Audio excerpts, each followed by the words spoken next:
नमस्कार। आज हम हिंदी सिनेमा के उस दौर में चल रहे हैं जब अदाकारी में एक खास किस्म की थोड़ी नाटकीयता और ऊंची आवाज का चलन था। बिल्कुल। और उस दौर में एक चेहरा ऐसा था जो खामोशी से, सिर्फ अपनी आंखों से कहानी के सबसे गहरे जज्बात बयां कर देता था। हम बात कर रहे हैं नूतन की। हाँ, नूतन, जिनकी अदाकारी में एक अनोखी गहराई थी, एक गरिमा और एक भावनात्मक सच्चाई थी। बिल्कुल।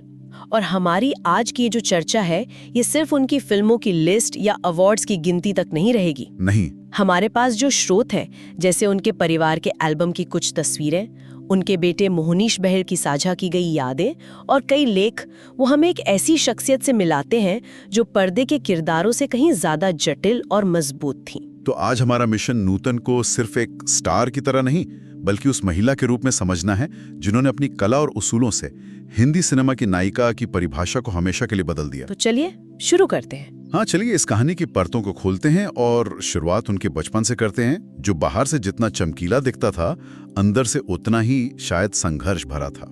ये एक बहुत दिलचस्प विरोधाभास है। उनका जन्म एक फिल्मी राजवंश में हुआ। माँ शोभना समर्थ अपने दौर की बहुत बड़ी स्टार और फिल्म मेकर, और पिता कुमार सेन समर्थ एक जाने-माने निर्देशक और कवि थे। हाँ, यहाँ तक कि उनकी नानी भी एक एक्टर थीं। तो कला और कैमरा, ये तो उनके माहौल का ही एक हिस्सा था शुरू से। लेकिन इसी माहौल में अक्सर उम्मीदों का एक भारी बोझ भी होता है ना। बिल्कुल। मुझे ये बात हैरान करती है कि जिस चेहरे को बाद में भारतीय सिनेमा के सबसे सादगी भरे और एक्सप्रेसिव चेहरों में गिना गया, उसे बचपन में ताने सुनने पड़ते थे। हाँ, ये बहुत दुखी बात है। एक किस्सा है कि उनकी माँ की ही एक दोस्त ने उन्हें देखकर कहा, शोभना, तुम्हारी बेटी कितनी बदसूरत है। बाप रे, जरा सोचिए एक बच्ची के मन पर इसका क्या असर हुआ होगा। बहुत गहरा असर हुआ।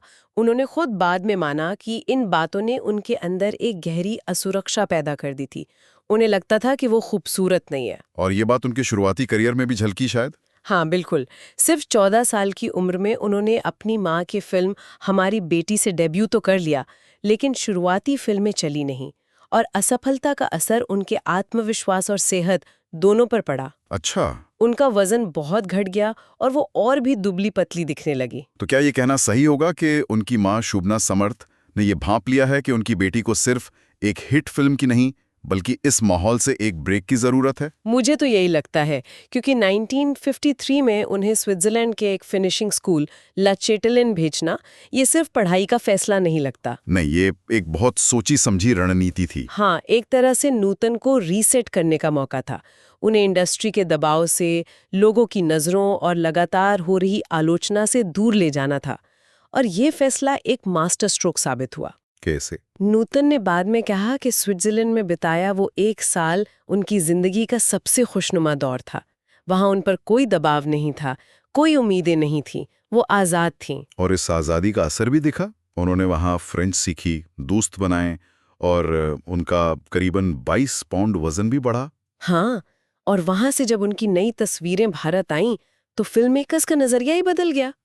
जो लड़की उन्हें पहले बहुत दुबली लगती थी, अब उसमें उन्हें एक नई ताजगी और आत्मविश्वास नजर आया। और इसे बदले हुए रूप ने उन्हें वो फिल्म दिलाई जिसने उनके करियर की दिशा ही बदल दी। बिल्कुल। उस फिल्म का नाम था सीमा, और ये सिर्फ एक कमबैक नहीं था, ये एक बयान था। सीमा, जो 1955 में आई, उसने नूतन को एक एक्ट्रेस के तौर पर स्थापित कर दिया। सीमा की गौरी का किरदार आज भी कितना प्रासंगिक लगता है। एक अनाथ लड़की जिस पर चोरी का झूठा इल्जाम लगता है और उसे सुधार गृह भेज दिया जाता है। उस किरदार में जो गुस्सा था, जो समाज के खिलाफ एक विद्रोह था, वो उस दौर की हीरोइनों से बहुत अलग था। एकदम। उस किरदार में नूतन ने जो आग भरी, वो कमाल की थी। और उस आग को दर्शकों ने महसूस किया। खास बात यह है कि उन्होंने उस गुस्से को चीख चिल्ला कर नहीं दिखाया। उनकी आंखों में एक शिकायत थी, एक दर्द था। और इसी वजह से उन्हें उस भूमिका के लिए अपना पहला फिल्मफेयर सर्वश्रेष्ठ अभिनेत्री का पुरस्कार मिला। हाँ, इसने साबित कर दिया कि नूतन सिर्फ एक सुंदर चेहरा नहीं, बल्कि एक पावर हाउस परफॉर्मर है। और यहाँ से उनका दायरा कितना बड़ा हो गया। एक तरफ सीमा जैसी गंभीर फिल्म, तो दूसरी तरफ पेइंग गेस्ट में देव आनंद के साथ हल्की फुल्की कॉमेडी, और अनाड़ी में राज कपूर के साथ एक मासूम प्रेम कहानी। वो हर रंग में आसानी से ढल जाती थी। मैंने तो ये भी पढ़ा है कि उन्होंने पेइंग गेस्ट और छबीली में गाने भी गाए थे। हाँ, उनकी प्रतिभा के कई पहलू थे। लेकिन अब कहानी उस दौर में पहुंचती है जिसे उनके करियर का शिखर माना जाता है। और इस शिखर का रास्ता बिमल रॉय की फिल्मों से होकर गुजरता था। बिमल रॉय? हाँ, बिमल रॉय उन डायरेक्टर्स में से थे जो कहानी की आत्मा को समझते थे और उन्हें एक ऐसा चेहरा चाहिए था जो बिना बोले बहुत कुछ कह सके। और वो चेहरा उन्हें नूतन में मिला। उनकी पहली फिल्म साथ में थी सुजाता, 1959 में। उफ, क्या फिल्म थी! ये फिल्म जातिवाद जैसे बहुत ही संवेदनशील मुद्दे पर थी। एक अछूत लड़की का किरदार जिसे एक ब्राह्मण परिवार पालता तो है, लेकिन समाज उसे कभी अपना नहीं पाता। उस किरदार का जो आंतरिक संघर्ष है, अपनी पहचान को लेकर जो कश्मकश है, उसे नूतन ने जिस गरिमा से निभाया, वो देखने लायक है। उस फिल्म में एक सीन है जहां सुनील दत्त का किरदार उन्हें खत देता है और वो उसे पढ़ नहीं पाती। उस एक पल में उनके चेहरे पर जो शर्मिंदगी, बेबसी और दुख के भाव आते हैं, वो हजारों डायलॉग्स पर भारी हैं। यही बिमल रॉय और नूतन के कॉम्बिनेशन का जादू था। बिल्कुल। और इस फिल्म के लिए उन्हें दूसरा फिल्म फेयर अवार्ड मिला। और फिर आई वो फिल्म जिसे कई आलोचक भारतीय सिनेमा की सबसे बेहतरीन परफॉर्मेंसेस में से एक मानते हैं, कि बीमार पत्नी की हत्या के जुर्म में उम्र कैद काट रही है। ये किरदार कितना जटिल है। और दिलचस्प बात यह है कि इस फिल्म के लिए नूतन तैयारी नहीं थी। 1959 में नेवी के लेफ्टिनेंट कमांडर रजनीश बहल से शादी करने के बाद वो लगभग एक्टिंग छोड़ने का मन बना चुकी थी। उस दौर में यही चलन था। हाँ, लेकिन बिमल रॉय अड़े हुए थे। उन्होंने नूतन से कहा, अगर तुम ये रोल नहीं करोगी तो मैं ये फिल्म नहीं बनाऊंगा। क्या बात है! ये एक कलाकार पर डायरेक्टर का भरोसा दिखाता है। और उन्होंने ये फिल्म गर्भावस्था के दौरान शूट की थी। जी हाँ, इसका मतलब है कि वो शारीरिक और मानसिक दोनों स्तरों पर एक बहुत ही मुश्किल दौर से गुजर रही होंगी। बिल्कुल। और शायद इसी वजह से वो कल्याणी के किरदार के दर्द को इतनी गहराई से महसूस कर पाईं। जी। बंदनी में उनके अभिनय की सबसे बड़ी खासियत है संयम। संयम। फोर्ब्स इंडिया ने तो इसे भारतीय सिनेमा की किसी भी लीड एक्ट्रेस द्वारा दी गई सर्वश्रेष्ठ परफॉर्मेंस तक कहा है। एक सीन है जहां वो अपने प्रेमी की तड़पती हुई पत्नी को देखती हैं और फिर धीरे धीरे चाय में जहर तैयार करती हैं। उस सीन में उनके चेहरे पर गुस्सा, नफरत, दया, पछताप सारे भाव एक साथ आते और जाते हैं। कोई चीखना चिल्लाना नहीं, कोई मेलोड्रामा नहीं। बिल्कुल नहीं, सिर्फ खामोशी और चेहरे के भाव। ये एक्टिंग की एक मास्टर क्लास है। और इसी मास्टर क्लास के लिए उन्हें अपना तीसरा फिल्म फेयर पुरस्कार मिला। बिमल रॉय के साथ उन्होंने जो किरदार निभाए, उनमें एक खास तरह की आंतरिक शक्ति और अपने हक के लिए लड़ने का जज्बा था। हाँ, सुजाता हो या बंदनी, उनके किरदार समाज से टकराते थे। क्या ये सिर्फ पर्दे पर था या उनकी असल जिंदगी में भी यही टकराव मौजूद था? जिंदगी भी किसी फिल्मी कहानी से कम नहीं थी। पर्दे के बाहर भी उन्हें अपनी लड़ाइयां खुद लड़नी पड़ी, और शायद सबसे बड़ी और सबसे मुश्किल लड़ाई तो उन्हें अपने ही परिवार के खिलाफ लड़नी पड़ी। अपनी माँ के खिलाफ? हाँ, ये उनकी जिंदगी का एक बहुत ही दुखद अध्याय लगता है। शादी के बाद अपनी माँ शोभना समर्थ से पैसों के मैनेजमेंट को लेकर उनका विवाद इतना बढ़ गया कि बात कोर्ट तक पहुंच गई।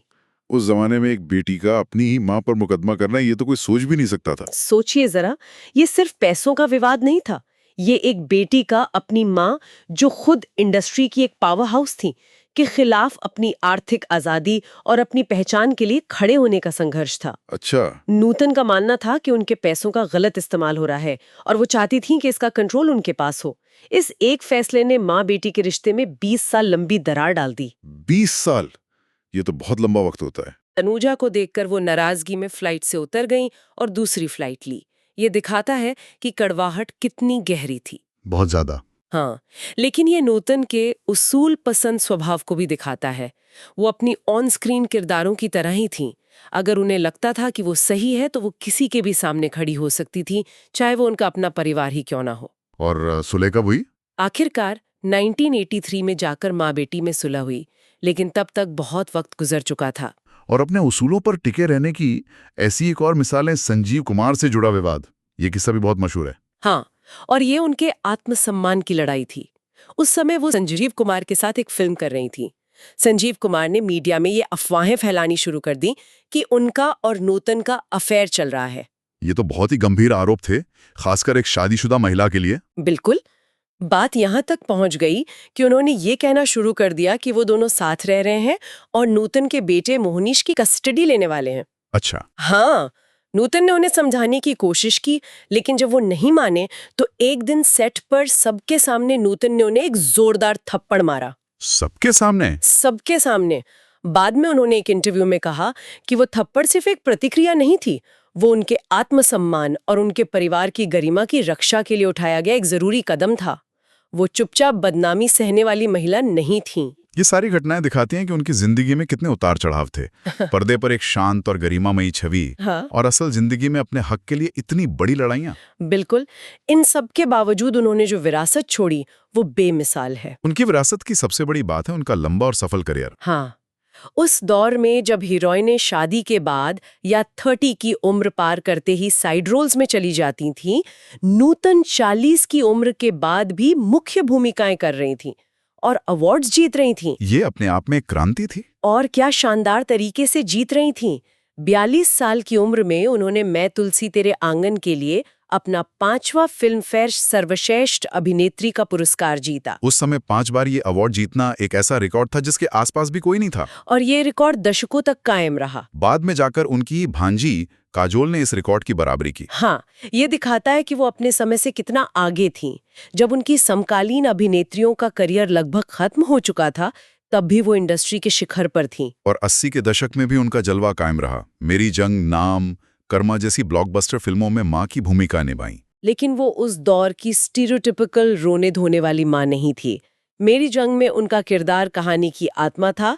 कर्मा में वो दिलीप कुमार जैसे दिग्गज के सामने एक दमदार किरदार में खड़ी थी। बिल्कुल। मेरी जंग के लिए तो उन्हें सर्वश्रेष्ठ सहायक अभिनेत्री का फिल्मफेयर पुरस्कार भी मिला था। हाँ, उनकी अभिनय शैली, जिसे प्राकृतिक कहा जाता है, असल में थी क्या? वो अपने किरदार के दर्द या खुशी को बिना किसी शोर शराबे के सिर्फ अपनी आंखों और चेहरे के मामूली बदलाव से दिखा देती थी। उनकी आंखों में एक खास तरह की ईमानदारी थी जो दर्शकों को किरदार से सीधे जोड़ देती थी। बिल्कुल। साधना जैसी कई बड़ी अभिनेत्रियों ने सार्वजनिक तौर पर माना कि वो नूतन से प्रेरणा लेती थी। लेकिन अफसोस, ये शानदार सफर बहुत लंबा नहीं चला। 1990 में उन्हें स्तन कैंसर का पता चला और सिर्फ 54 साल की उम्र में 21 फरवरी 1991 को उनका निधन हो गया। उनकी 2 फिल्में नसीब वाला और इंसानियत तो उनके जाने के बाद रिलीज हुई। लेकिन उनकी विरासत आज भी जिंदा है। उनके बेटे मोहनीश बहल एक जाने माने अभिनेता हैं और अब उनकी पोती प्रणूतन बहल भी फिल्मों में आ चुकी हैं। लेकिन उनकी असली विरासत उनकी फिल्में हैं, उनकी परफॉर्मेंसेस हैं, जो आज भी अभिनय की दुनिया में एक मिसाल हैं। तो इस पूरी चर्चा के बाद मतलब क्या समझ आता है? नूतन सिर्फ एक अभिनेत्री नहीं थी, बल्कि वो शालीनता, आंतरिक शक्ति और भावनात्मक ईमानदारी की एक मिसाल थी। बिल्कुल। उन्होंने पर्दे पर ऐसे जटिल महिला किरदारों को जिया जो समाज के बनाए नियमों से लड़ते थे। और पर्दे के बाहर उन्होंने अपनी स्वायत्तता और सम्मान के लिए एक लंबी और मुश्किल लड़ाई लड़ी। और यहाँ एक जरूरी सवाल उठता है। नूतन ने ये साबित किया कि अभिनय में गहराई और संयम किसी भी दिखावे या शोर शराबे से कई ज्यादा असरदार हो सकता है। उनकी अदाकारी एक खामोश क्रांति की तरह थी। हाँ, तो सवाल ये है कि आज का हमारा सिनेमा, जहाँ हर भावना को बहुत भव्य और मुखर तरीके से दिखाया जाता है, क्या नूतन की इस खामोश क्रांति से कुछ सीख सकता है?